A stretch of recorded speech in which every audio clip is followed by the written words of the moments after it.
Hello everyone! Welcome back to my channel. And for today's video ay meron na akong gustong sagutin.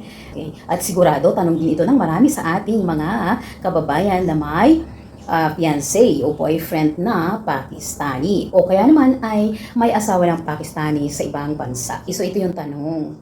Paano ba natin malalaman kung ang isang Pakistani ay may asawa na? Medyo complicated yung tanong. Sa totoo lang, ay may paraan para malaman natin kung may asawa na ang isang Pakistani. Yan ay ang pag-check ng kanilang record o family tree sa NADRA. Pagkakatiwala niya sa iyo ang kanyang CNIC o National Card, pwede mong ma-open o pwede mong i-check online using the National ID number sa website ng NADRA. Sa pamamagitan nun ay makikita natin kung ilan na ba ang naging asawa niya sa kasalukuyan. Kung siya ba ay binata pa o may asawa na. Pero ito ang isang malaking katotohanan rin. Na nakalagay sa kanyang record sa NADRA, single na talaga siya. Unang asawa, isang asawa lang talaga. Dahil ang katotohanan, hindi ka pwedeng dumepende sa record na yan sa NADRA. Kung single ba siya, may asawa o kung ilang asawa. So they are advised to register their marriage to NADRA. May mga lalaki pa rin na hindi nila inirerehistro o hindi nila nire-register ang kanilang kasal sa NADRA. Kasi nila masyadong binibigyan ng halaga yung pagpaparehistro sa NADRA. Although, it's their responsibility to register sa NADRA, pero it's not compulsory, I think. It's compulsory. Masasabi natin compulsory kasi nasa batas na nila yan. Kaya nga may NADRA, di ba? Pero, hindi katulad sa atin na talagang kailangan as you got married, kailangan ay i-rehistro mo yung iyong marriage, di ba? Dahil nga sa mga dokumentong pwede mong palitan o pwede mong i-update. Pero sa kanila kasi, hindi naman lahat ay nakapag-aral. Hindi naman lahat ay professional. Marami dito ang hindi nakapag-aral at hindi professional. So, it doesn't matter. Hindi yung ganun ka importante sa kanila. Ang nangyayari ay hindi na naire-rehistro yung kanilang mga kasal. Yan yung kaso ng mga may hirap o kaya naman ay nasa village. Okay? Agad-agad nare-rehistro or hindi na nagre-rehistro ng kanilang marriage. Kasi nga, once na ikasal ka naman, nagkaroon ka ng nika, tapos na-forward mo sa Union Council, it's more than enough for them na so ang importante, mayroon silang nika. Sapat na yun. Hindi na haram yung kanilang pagsasama. Yun lang naman dapat talaga, di ba? Kailangan lang na magkaroon o maikasal ka. So, hindi na nila masyadong binibigyang importansya yung pagpaparehistro sa NADRA.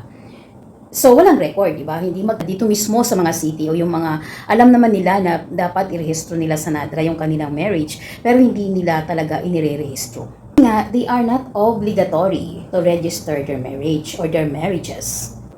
Sa totoo lang, maaring ang isang lalaking Pakistani ay hindi lang iisa ang asawa, maaring dalawa o tatlo na, pero iisa lang ang kanyang inirehistro.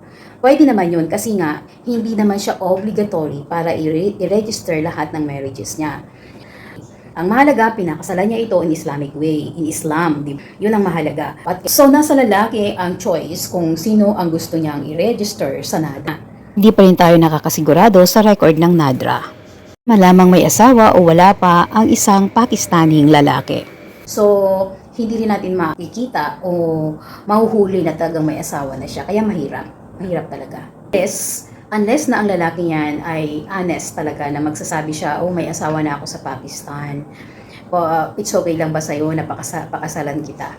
In this case, kasi nga Muslim siya at in the law of Islam, pwede silang mag-asawa ng hanggang 4 na asawa. Take note guys, sa mga babaeng hindi Muslim, sa mga babaeng non-Muslim, or maaaring Muslim ka pero may paninindigan ka na hindi dapat ako lang asawa at hindi siya pwedeng mag-asawa na hindi nagpapaalam sa. Ngayon po, kung totoo kang Muslim at may alam ka sa Islam, hindi mo maki-question yan at hindi mo rin pwedeng sabihin na hindi ako papayag at kailangang magpaalam muna siya sa akin. Kasi reality is, hindi na kailangang magsabi ng isang Muslim na lalaki sa kanyang asawa para siya ay mag-asawa ng 1, 2, 3 hanggang 4. Ngayon, kung ang pag-uusapan natin ay batas, yan po ay nakadepende sa kung saang bansa ka nagpakasal at kung anong bansa kayo naruroon. Kasi although yan ay religious law or Islamic law, daw ay nabibilang doon sa mga bansang bawal ang maraming asawa, wala ka pa ring magagawa. Kailangan mong sundin kung anong batas mayroon ang bansang iyong kinaroroonan. Lalo na kung ang Islamic law ay hindi nire-recognize ng batas na ito. So sa ayaw at sa gusto ng isang Muslim na lalaki, ay kailangan niyang sumunod sa batas na yon. Lalo na kung ang batas ay bawal ang polygamous marriages o pagkakaroon ng maraming asawa. At sa kasong ito, kung sa bansang kinaroroonan mo ay bawal ang maraming asawa o bawal ang hindi magpaalam ang isang lalaking Muslim sa isang babae, then pwedeng bigyan ng kaso o pwedeng magsampa ng kaso ang isang babae sa asawang Muslim if ever na ito ay nag-asawa nang hindi nagpaalam sa kanya o hindi ipinaalam sa kanya. Yun ang batas ng bansang iyong kinaroroonan o ng bansa kung saan ka nagpakasal.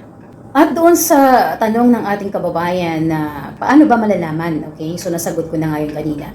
Hindi po natin basta-basta yan malalaman kahit pa katulad ng sinabi ko, may way naman para alamin kung sila ay may asawa na. Kasi hindi rin natin ma-check sa NADRA kung hindi niya inirehistro ang kanyang mga asawa. Ngayon, kung ang mga asawang ito ay hindi na irehistro sa NADRA, hindi ibig sabihin ay hindi sila asawa. As long as pinakasalan siya in Islamic way, kahit na yan ay hindi nakarehistro, asawa pa rin po yan. Siya po ay legal na asawang babae. Pwede po ba akong magpakasal sa ibang bansa kung saan nandoon kami ng aking fiancé, kahit na siya ay may asawa na sa ibang bansa? Opo, pwede kayong pakasalan ng isang Pakistaning may asawa na sa Pakistan, sa ibang bansa kung nasaan kayo naroon. At yan po ay legal.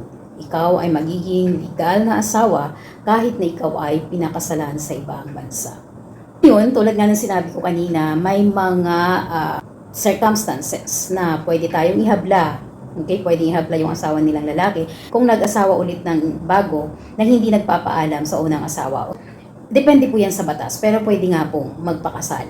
At in that case, kung halimbawa man na ihabla ka, either mamultahan yung asawa o kaya naman ay makulong, depende sa kung anong punishment ang pwede sa kanya.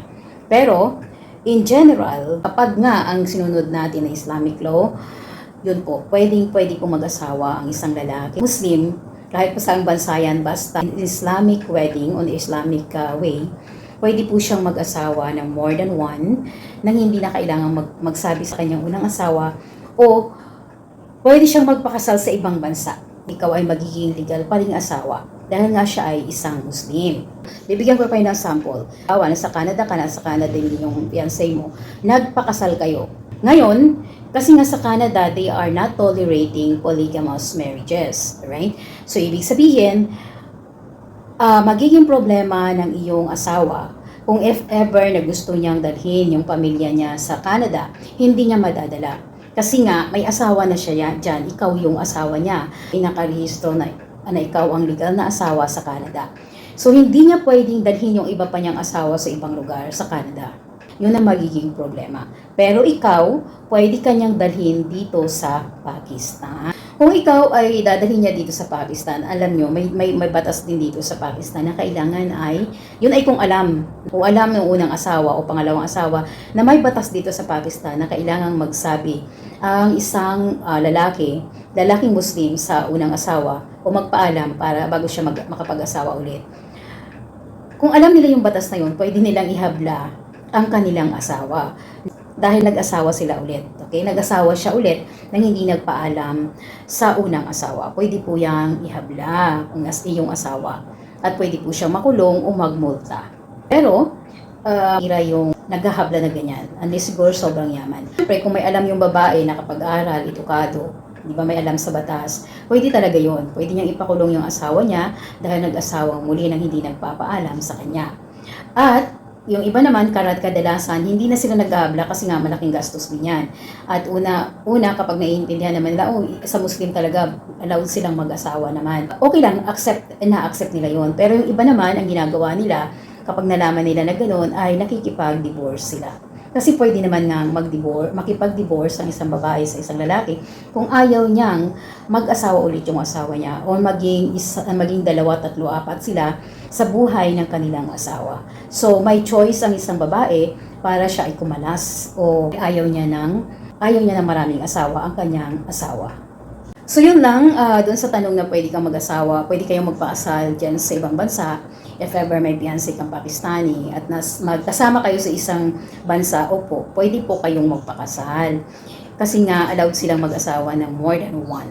At you will be considered as one of the legal wives. Pero, bago nyo yan gawin, pag-aralan nyo muna ano bang klase ng batas mayroon dyan sa bansang kinaroroonan nyo tungkol sa pag-aasawa. Para at least, alam nyo ipaglaban yung sarili nyo. Alam nyo kung may laban kayo, ever na may roong mangyari na hindi natin inaasahan. At least alam nyo kung ano yung laban nyo at alam nyo ang inyong karapatan. Yan. Napaka-importante ng batas. Although may batas tayo ng relihiyon, pero mas nananalo pa rin ang batas ng tao, di ba? Yung batas mismo ng bansa kung saan tayo nandoon. Kaya kailangan pag-aralan natin yan. Kailangan may knowledge tayo kahit paano dyan. At yung mga ganito namang kaalaman ay hindi na natin kailangan itanong pa sa iba. Pwede naman tayong mag-search ng atin. At kung gusto pa nating mas malawak yung ating maunawaan at may pera ka naman at meron kang alam na pupunta ang mga lawyers, ano ba mangyayari or magiging karapatan if ever na pumasok kayo sa isang complicated na relasyon.